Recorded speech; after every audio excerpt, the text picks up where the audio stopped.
sockets en titane. Bonsoir à toutes et à tous et bienvenue à vous dans les sockets en titane, l'émission dédiée au vélo. Il y a tellement de monde que les présentations risquent d'être longues. Nadia et Katia qui sont là. Salut. Ouais.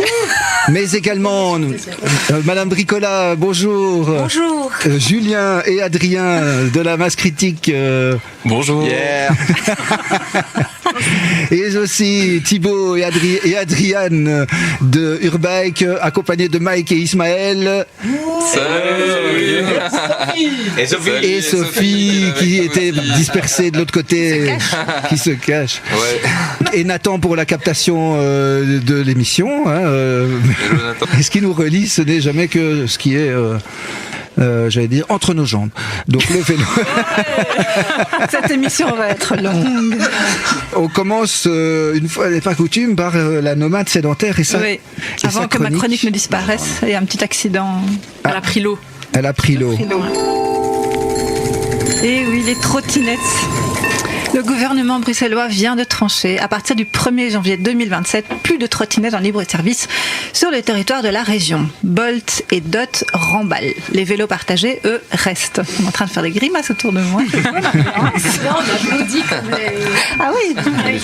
Apparemment, on se réjouit ici dans le studio de cette décision. Alors, les motifs invoqués tiennent en 3 mots: accident, nuisance et criminalité. Comme tu l'as, avec beaucoup de subtilité, laissé entendre Clément. La hausse des blessés d'abord. 666 en 2025, c'est ce qui est écrit dans la presse. Le chiffre du diable. 666, number of the beast. Ah, toi aussi, t'as bugué. C'est la première chose à laquelle j'ai pensé aussi. Ouais. Soit 26% de plus qu'en 2024. L'usage des engins par le crime organisé ensuite. 25 apparitions dans des fusillades l'an dernier. Et enfin, la gêne pour les autres usagers de la route. Après Paris, Madrid et Prague, Bruxelles emboîtent le pas. Alors moi je veux bien, mais poussons le raisonnement jusqu'au bout. Un petit avertissement, j'ai pas de sympathie particulière pour les trottinettes, mais j'ai juste essayé de prendre un peu de hauteur pour essayer de réfléchir. Au début j'étais là, c'est une bonne, une mauvaise nouvelle, je savais pas trop, puis j'ai réfléchi et donc voilà. Mais donc poussons le raisonnement jusqu'au bout, je vous propose de faire une petite expérience. Reprenons mot pour mot la logique du communiqué de BX1, par exemple, et changeons une seule variable. Là où il est écrit trottinette, écrivons à tout hasard voiture. Voyons ce que ça donne. Alors, la hausse des accidents, d'abord. En 2025, 666 number of the beast personnes ont été blessées dans un accident impliquant une trottinette à Bruxelles. Dans leur immense majorité, ces blessés sont les trottinettistes eux-mêmes. L'engin est surtout dangereux pour celui ou celle qui le chevauche. La voiture, elle, joue dans une autre catégorie. En 2024, dernière année dont on connaisse le détail par mode, la région compte 4303 blessés sur ses routes, tous modes confondus. C'est, soit dit en passant, le meilleur chiffre en 10 ans. Faut pas demander avant. Et oh, surprise, l'automobile est impliqué dans la grande majorité des collisions. Ça alors, voiture contre piéton, voiture contre cycliste, voiture contre trottinette, voiture contre voiture. Les seuls occupants de voitures blessées forment déjà la première catégorie de victimes, environ 3 fois le total des trottinettistes. Et si l'on compte tous les blessés d'un accident impliquant une voiture, au sens où le communiqué l'entend pour la trottinette, on parle alors de milliers de personnes, dont une foule de piétons et de cyclistes qui, eux, n'avaient rien demandé. Suivons la logique. Un mode de déplacement blesse des centaines de personnes par an. Principalement, ses propres usagers, on l'interdit. Un autre en blesse des milliers, dont quantité de tiers. On lui aménage des places de parking. Logique. Et il y a là une cohérence qui m'échappe. Je sais pas. Et encore, ce fameux 666 number of the beast mérite qu'on s'y attarde. Il additionne tout, les trottinettes privées, dont certaines roulent débridées bien au-delà de la limite, et les trottinettes partagées, bridées à 20 km/h, géolocalisées, identifiées, traçables. Or, ce sont les secondes qu'on interdit. On ne dit rien des chiffres qui séparent l'accidentologie des engins impersonnels de celle des engins encadrés. L'amalgame ici n'est pas une maladresse rhétorique, c'est le ressort même de la décision. Reste la criminalité, 25 fusillades où une trottinette est apparue. L'argument a du poids, il faut l'admettre. Mais alors, combien de livraisons, de fuites, de rodéos, de règlements de compte dont le véhicule était, tenez-vous bien, une voiture. Oh. Le chiffre n'est pas connu et c'est révélateur. On ne compte pas ce qu'on a renoncé à voir. La voiture est si normalisée, un terme existe d'ailleurs pour désigner ce phénomène, la motonormativité, le fait de considérer que tout ce qui est lié à la voiture est normal, en fait, tous toutes ces nuisances. Donc tellement normalisée dans le paysage de crime bruxellois qu'elle en devient invisible. Personne jamais n'a proposé de l'interdire au motif que les malfaiteurs s'en servent. Mais ce qui m'interpelle aussi dans tout ça, et qu'aucun communiqué ne dira, c'est qui roule en trottinette partagée. Certainement pas les mêmes que ceux qui ont une voiture au garage ou un abonnement à la Stib en poche, non. Ce sont des gens qui comblent les failles. Le métro qui ne tourne pas encore à 6 heures, le tram qui ne tourne plus à minuit, les rames bondées de leurs 2 pointes qu'on préfère éviter.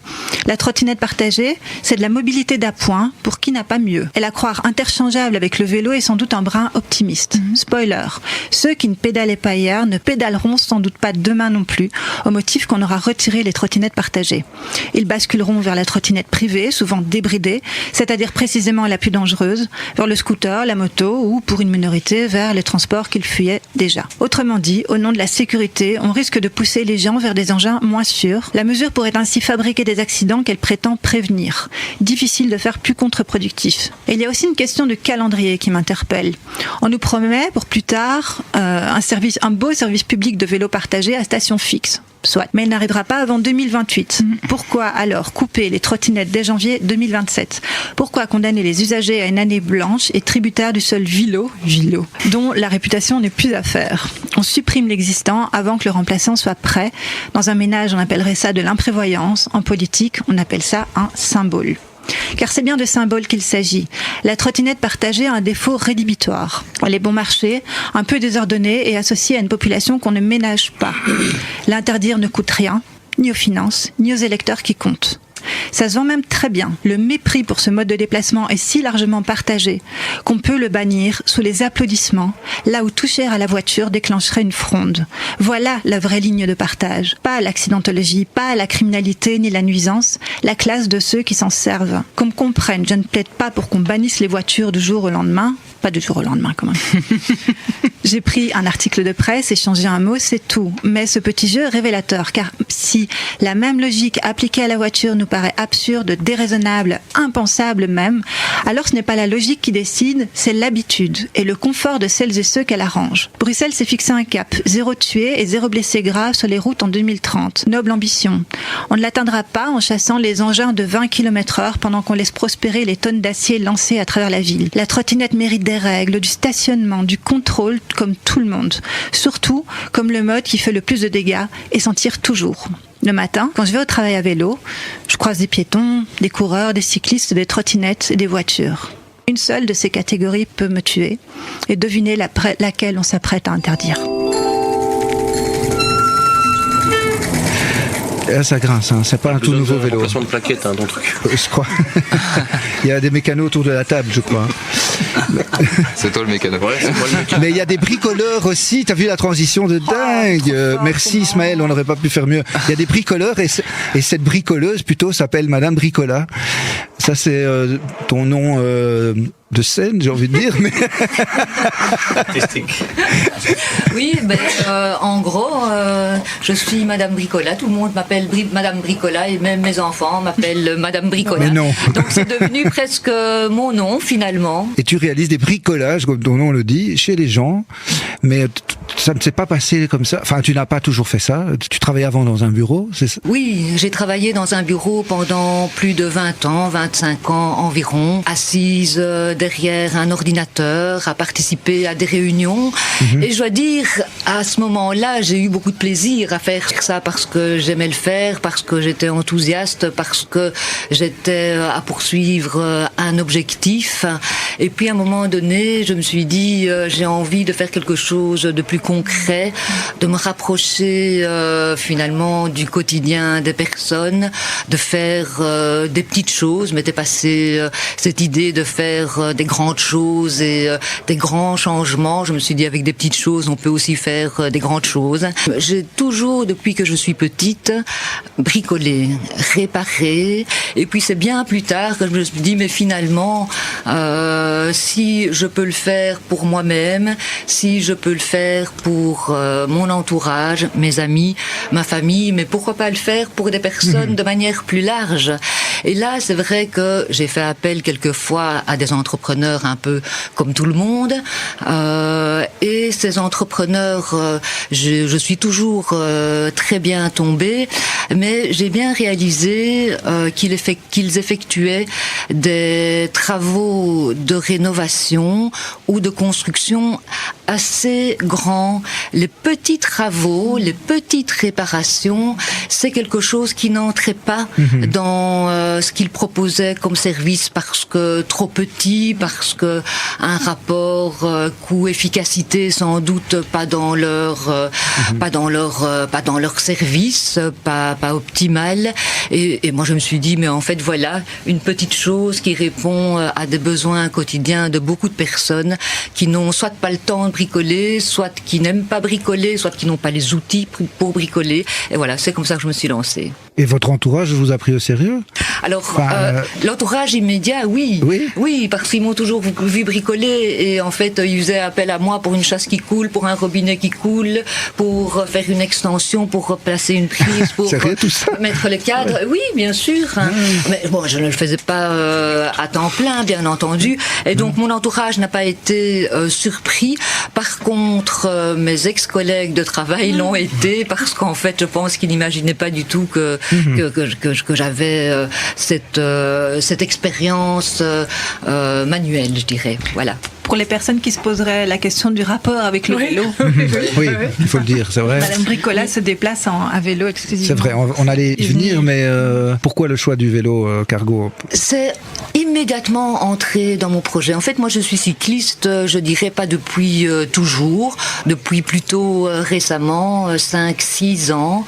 Et j'ai commencé à rouler à vélo parce que j'en avais marre des bouchons, j'en avais marre des stationnements qui étaient devenus payants partout et j'en avais marre de rentrer chez moi et de tourner sans mentir pendant un quart d'heure, parfois une demi-heure, faire 10 fois le tour du pâté pour finalement me garer sur une place de stationnement interdite où je devais garder mon téléphone allumé toute la nuit au cas où et donc je me suis dit ça ce n'est plus possible. Alors que j'étais vraiment une adepte de la voiture il y a 20 ans, je suis passée au vélo. Alors c'est vrai que les débuts n'ont pas été super faciles parce que parfois la météo elle n'est pas avec nous, faut le dire. Mais je dirais les premières semaines, je me suis dit je fais un essai. Et puis je me suis dit je vais quand même un peu m'accrocher à cet essai. Et puis j'ai commencé à vraiment avoir du plaisir à rouler à deux roues. Autant quand j'étais jeune conductrice, j'avais l'impression d'avoir une liberté en voiture que j'ai tout à fait perdue au fil du temps et que j'ai tout à fait retrouvée en devenant cycliste. Je trouve que c'est génial, j'ai plus de voiture et je m'en porte très bien. Tu connais la masse critique? On en parlera après. La critical mass. La critical mass. Ah non, je ne sais pas ce que c'est. Tu vas découvrir. Si tu sais réparer les roues de vélo ou je sais pas. Non, mais j'allais dire juste pour... aussi. Non, mais elle peut venir juste pour le plaisir aussi. Elle peut aider là, un don, donc c'est quand même pas mal. Opportuniste. Alors, je précise tout de suite, je sais faire beaucoup de choses, mais je fais pas tout. Non, la mécanique vélo, c'est pas à toi qu'il faut demander. Préparer un vélo aussi, un peu? Le minimum, oui, mais pas tout. Alors, il y a aussi une différence entre un vélo musculaire, un vélo avec assistance électrique, un vélo 2 roues et un vélo 3 roues. Moi, mon vélo, Madame Bricola, c'est un vélo 3 roues. Déjà, pour le soulever, c'est déjà pas facile. Déjà, pour monter une bordure de 10 cm, c'est impossible. Faut que je m'arrête et faut que quelqu'un m'aide. Donc, voilà, quoi, en fait. Ça, c'est une limite aussi. Justement, ce modèle que tu as, il est pas hyper facile à conduire. C'est une espèce de... Il est électrifié, quand même. Oui, il est électrifié. Alors, certainement pas assez, parce que... aujourd'hui... Parce que tu portes beaucoup de choses ou pas dans ton... Oui, alors, j'ai calculé, puisqu'on dit que ce vélo pèse 70 kilos. Ah ouais. Oui, en fait, c'est en bois. C'est vraiment oui. Oui, les panneaux sont en bois. C'est vraiment pas le vélo le plus performant, mais je trouvais qu'il était très sympa et il était accessible financièrement pour moi parce que c'était une seconde utilisation. Le moteur est pas assez puissant, mais j'arrive maintenant presque à chaque fois à monter à vélo avec mes outils quand le vent n'est pas trop à compte. Les 10 derniers mètres, parfois c'est dur. On l'adore, ça. Et alors, donc c'est 70, on dit à vide 70 kilos. Je pense que je transporte 30 à 40 kilos dans ma caisse. Et puis, il y a moi aussi qu'il faut porter. Tu penses que les gens qui font appel à toi, ils le font aussi en se disant « Ah, elle vient à vélo et moi ça me plaît ça ?» ou est-ce que tu sais ou... Absolument, oui. Alors, je ne dirais pas que c'est 100%, je dirais que c'est 60 à 70%. Beaucoup de personnes me disent « Ah, moi je vous ai choisi parce que en fait vous venez à vélo. » Et ils trouvent que l'idée c'est chouette, soit parce qu'ils sont eux-mêmes cyclistes, soit parce qu'ils se disent « Bah oui, le concept, on adhère en fait. » Donc oui, ils me le disent vraiment. En tout cas, tu casses bien les clichés qui diraient que le bricolage c'est soi-disant un métier masculin. Disons que j'ai pas choisi d'être femme. Mais par contre, j'ai choisi de faire quelque chose que j'aimais, qui m'enthousiasmait, qui me passionnait. Et là, vraiment, je pense, c'est peut-être le message que j'ai toujours eu envie de faire passer, c'est de dire, il faut oser faire ce qu'on aime. Il n'y a pas de métier d'homme, il n'y a pas de métier de femme. Il y a une question de compétence, il y a une question aussi d'expérience qui vient se surajouter, mais il faut surtout oser. Et maintenant, de plus en plus, il y a des femmes qui sont dans des métiers historiquement d'hommes et l'inverse, des hommes qui sont dans des métiers historiquement de femmes. On a Adrien et Julien qui sont membres de la masse critique. Alors c'est un mot que j'ai tendance à vouloir prendre avec des pincettes parce que Katia aussi est membre, je suis membre. Tout le monde est membre. Tout le monde est membre. Tout Bruxelles est membre. Voilà. Tous les cyclistes bruxellois sont membres. C'est ça. Et pourtant, il y en a enfin qui viennent un peu parler de ce qui s'y passe, ce que nous avons fait un peu nous-mêmes. Hein. Madame Bricola serait bientôt membre. Oui. J'ai compris maintenant la masse critique. Avec sa boîte à outils. Est-ce que Katia, tu peux expliquer du coup ce que c'est la masse critique? Ça a été lancé à San Francisco il y a longtemps, il y a une quarantaine d'années. Il y a 157 ans, je crois. Quand il n'y avait pas encore Une quarantaine d'années, donc je disais. C'est pour rappeler que les cyclistes aussi ont droit à leur place sur la voie publique, tout simplement, de partager l'espace. Et donc, une fois par mois, on prend la place. On arrête de se cacher sur nos pistes cyclables quand il y en a. On arrête de se faire discret. Oh, pardon, parce qu'on prend trop de place et tout. Non, là, on se déplace. On prend la voie, comme les voitures, tout simplement. On roule en groupe, dans la bonne humeur. Et ça se passe bien. Et c'est chouette. Et il y a de la musique. Et on était quand même 3850 à la dernière. 3800. À la dernière, oui, on était beaucoup. Chiffre de la police. On fait une quinzaine de kilomètres en général. C'est accessible à tous les niveaux. Tout le monde est bienvenu. Il y a plein d'enfants qui roulent avec leurs parents, évidemment. Mais si je peux rajouter, je pense que c'est bien que tu dises que c'est pour vraiment tout le monde et que toutes les catégories de la population peut venir. Parce qu'on démarre aussi pas trop tard. Je crois toi, Adrien, tu as fait des masses ailleurs où ils démarrent quand même plutôt 20h, 20h30, je sais plus. Ça dépend des villes, ouais, effectivement. 18h30, je trouve c'est chouette parce que même si t'es pas obligé de faire toute la masse, tu peux faire une petite heure, après tu rentres chez toi avec tes gosses, puis c'est ça qui est assez inclusif, je trouve. Vous y participez depuis quand? Parce que ça fait pas 40 ans que vous y participez. Hein. Non, moi depuis 2017, avant d'être mêlé à ce genre de problème, je la faisais anonymement, c'était très bien aussi. Ah, wow. Et moi, c'est en 2021, mais je ne l'ai pas faite en tant que cycliste, je l'avais faite en tant que DJ. C'était la première fois que je découvrais. Je ne connaissais pas la masse une semaine avant de la faire en tant que DJ sur le premier prototype du char DJ de la masse. Voilà. Ok, maintenant tu prends part activement à ce char, ou c'est pas tout à fait le même projet? Oui, c'est ça. Le projet il a un peu évolué déjà Bien en sûr. termes de structure parce que je sais plus. Il y avait pas. Ce qui est beau, c'est qu'il y a des gens qui étaient là à une époque et qui disparaissent, qui reviennent, mais bon, ils sont toujours dans nos esprits, évidemment. Et ouais, peut-être en fait, c'est même l'anniversaire d'ailleurs, là, en mai, c'était les 5 ans de ce projet, donc j'ai noté pour oublier personne, donc pour rendre à César. T'as travaillé, quoi. Ça va, j'ai 2 lignes. Tu parles de la scène mobile DJ. C'est ça, donc DJ, le Cargo DJ, donc c'est vraiment un projet qui a commencé il y a 5 ans. Et en fait, la première sortie, c'était avec un DJ aussi, qui est par ailleurs assez connu, Fait le Beau, Diego Cozzi, qui en fait organisait des soirées gays. Et cette année-là, donc moi en plus je venais d'arriver, je pense, de rencontrer les gens de Masse Critique, et donc ils ont lancé ce projet-là avec eux en partenariat, et ça s'est fait petit à petit. Et en fait, Julien et moi, par exemple, on se connaissait pas non plus, donc on est devenus amis grâce à Masse Critique quand il est venu mixer à cette époque-là. Par la force des choses, on s'est retrouvés. J'ai envie de dire prendre le contrôle du projet, c'est pas exactement ça, mais on avait envie, quoi. En fait, on sait pas, on colle, décolle, enfin je sais plus ce que t'as dit. Enfin bref, c'est un peu on peut faire de l'anglais, de doers do, ceux qui ont envie de faire font, quoi. Et donc on était hyper motivés. Moi, c'est clair que quand j'étais arrivé, je vais pas faire ma victime, mais bon, je sortais d'un gros accident de vélo et j'avais la gueule un peu éclatée, puis je m'étais dit ça va trop bouger, je vais pas le faire, mais j'ai pas regretté ce que le mec qui m'avait mis le plan m'a dit vas-y, ça va être cool. Et c'est vrai que c'était complètement dingue, et tu rencontrais des gens qui avaient vraiment une énergie, un enthousiasme, vraiment des gens de tout walk of life, comme on dit en anglais, et après on voyait qu'il y avait un espace pour faire quelque chose de je sais pas, qui ressemble un peu à la masse, quoi, je dirais, bordélique, mais en même temps avec une ambition cool et une envie d'attirer du monde par peut-être des vecteurs un petit peu différents comme la musique. Mais c'est une remorque, le DJ, où la DJ est assise sur une remorque tirée par un cargo électrifié souvent. C'est ça. Avec l'expérience, maintenant, c'est bon, parce qu'il y a des défis techniques quand même à transporter du matériel de son à vélo. C'est rodé, quoi. Oui, c'est rodé, en tout cas plus qu'avant. C'est vrai qu'il y a eu une période où on a eu quand même des petits... une batterie de voiture. Voilà. On pensait qu'on allait mourir, quoi, franchement, quand il mettait... Oui, ou des soucis techniques, il y a eu, des fois des petites déconnexions en cours de route. C'est quoi? C'est plus une batterie de voiture, c'est quoi? C'est une batterie de camion? Non, c'était... Comment il s'appelle déjà, purée? Dorema? Non, là j'ai un nom en tête. Dorema? C'est Dorema, mais je sais plus son prénom. Baptiste? Non, je dis n'importe quoi. Bon, il est trop tard.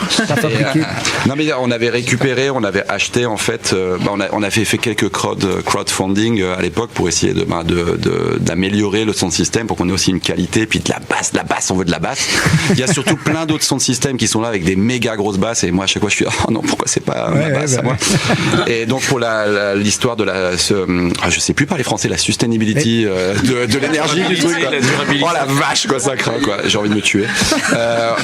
Une batterie de voiture, voilà, si jamais tu te fais électrocuter, peut-être tu ouvres pas les yeux pendant 24 heures, tu vois. Donc on a eu ce gars qui était plus ou moins Timothée, voilà, qui était plus ou moins dans le giron de la masse, puis il faisait ça avec des matériaux de récup, et maintenant on a une batterie qui dure tout ce qu'il faut, et elle dure le temps de la masse, même ça marche très bien. On est hyper content. Je précise juste un truc, c'est que la masse, c'est pas... C'est génial qu'il y ait la musique, mais c'est vraiment pour toutes les cas. Donc on n'est pas obligé d'aimer sortir en boîte pour apprécier la masse. Oui. Plein d'ambiances dans la masse. Donc il y a l'ambiance effectivement DJ, etc. Il y a le karaoké aussi. Il y a le karaoké. Il y a les gens qui sont juste là pour rouler entre amis ou pour rouler seuls et faire connaissance, et qui vont dans des parties du cortège plus calmes et tout. Donc il y a vraiment toutes les ambiances. Il y a toutes les générations qui sont là. Il y a toutes les catégories de personnes, tous les types de cyclistes et tout. Donc voilà, c'est. Mais c'est vrai que la musique, beaucoup de personnes viennent pour ça parce que ça donne une chouette ambiance, quoi. Et après, libre à nous de passer 15 minutes près du char pour danser sur le vélo, et puis après de changer d'atmosphère dans la masse. Donc voilà, il y a vraiment toutes les ambiances possibles. On a la chronique de Nadia aussi. Tu es prête? Oui, je suis prête. Toujours. Alors, le 3 juin, bonne fête à tous les cyclistes, titrait un article. What? Mais pourquoi j'apprends cette info seulement maintenant? Et vous saviez que le 3 juin, c'était la fête des cyclistes? Oui. La journée mondiale de la bicyclette. Attends, ma chronique. Mais attends, ma chronique. Enfin, en vrai, c'est la journée mondiale du vélo. Mais un glissement est si vite arrivé, comme le 8 mars, qui est la journée internationale des droits des femmes et qui devient mystérieusement la journée de la femme. Ou comme si le 1er mai devenait la journée des travailleurs heureux, ou le 11 novembre, la journée des uniformes. Le petit glissement discret qui change tout. Donc la journée mondiale du vélo a été proclamée officiellement par l'ONU en 2018 pour souligner souligner les bienfaits du vélo sur les plans social, environnemental, sanitaire, économique. Rien que ça. En même temps, quand on voit le prix d'un abonnement ce type, on comprend l'argument économique ou le prix de l'essence cher. Alors donc pour cette dernière chronique de l'année académique scolaire, parce que je rappelle que la vie ne s'arrête pas le 30 juin, on est encore là le 1er juillet, le 1er août, normalement septembre aussi, si tout va bien, Inch'Allah, no stress, tout va bien, les rageux en PLS. C'est l'occasion de dire merci. Oui, merci.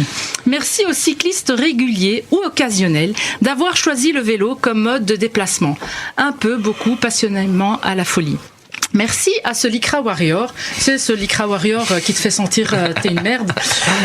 Merci à ce Lycra Warrior, justement, qui ne te met jamais la pression en te dépassant à 42 km/h dans une côte.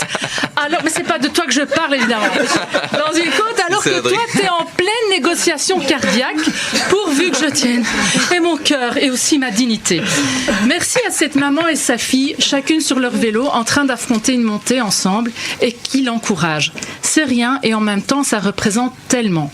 Moi en tout cas ça m'a mis du baume au cœur. Merci aux automobilistes qui doublent, ok, mais qui doublent large, te collent pas, qui te respectent quoi, et qui ne considèrent pas que la bande cyclable c'est joli, tous ces marquages au sol des petits vélos, oh trop mimes. Merci à celles et ceux qui se battent pour améliorer la mobilité. Force à vous, chaque action compte. Un jour nous vaincrons, mais pas aujourd'hui, c'est vendredi. Plus sérieusement, il en faut du courage, de la conviction, de la patience pour faire bouger les choses. Dans le bon sens, vers l'avant. Et pas se prendre des rétropédalages sur des mesures bicycle friendly sur lesquelles on revient. Et non, je peux pas le citer parce que malheureusement, il y en a trop. Merci à toi, parfaite inconnue et parfait inconnu, qui évite de marcher sur les pistes cyclables. Tu ne t'en rends peut-être pas compte, mais tu contribues à ma stabilité émotionnelle. Merci à toi, petit bout de chou, sur ta draisienne, qui va plus vite que moi. Je voudrais dire que je suis admirative, mais je suis surtout vexée, mais admirative de tout ce que tu oses déjà faire à ton petit âge. Merci à toutes ces initiatives vélo qui poussent ici et là pour lever le poing à notre place, à ma place. Merci à ces professeurs qui ont apporté devant le Parlement des sacs et des sacs de courrier de condoléances à vélo. Ouais. Le périple, un convoi depuis Verviers pour relier Bruxelles sur un parcours de plus de 160 km étalé sur 3 jours en passant par Liège, Namur, Gembloux, etc. Parce qu'apparemment, la démocratie doit pédaler pour se faire entendre. Et au passage, on vous soutient. Merci à mes collègues mécanos qui accueillent les cyclistes d'un jour ou de toujours pour réparer les petits et gros bobos de leur vélo. Merci à mes autres collègues supports qui, en coulisses, permettent à la machine de tourner. Et merci de rester fort et engagé malgré la tempête que nous traversons. Doit-on attendre la journée mondiale du vélo pour remercier les cyclistes ? Non ! On devrait les remercier tous les jours, parce que même si les choses ont évolué, choisir le vélo en 2026 reste un acte qui dit quelque chose de nous. Par conviction, par nécessité, par choix, par manque de moyens parfois. Mais dans tous les cas, ça nous positionne à notre échelle. Et finalement, n'est-ce pas exactement ce dont nous avons besoin aujourd'hui ? Dans cette période où tant de droits passent à la moulinette, où tant de reculs nous sont présentés comme des progrès. Que chacun et chacune d'entre nous se positionne à son échelle. Et oser dire non. Oser lever le poing. Mais un seul, l'autre main doit tenir le guidon.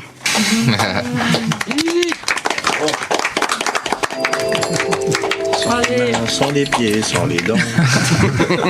Merci Nadia. Avec plaisir. Adriane, est-ce que tu peux présenter Thibaut ?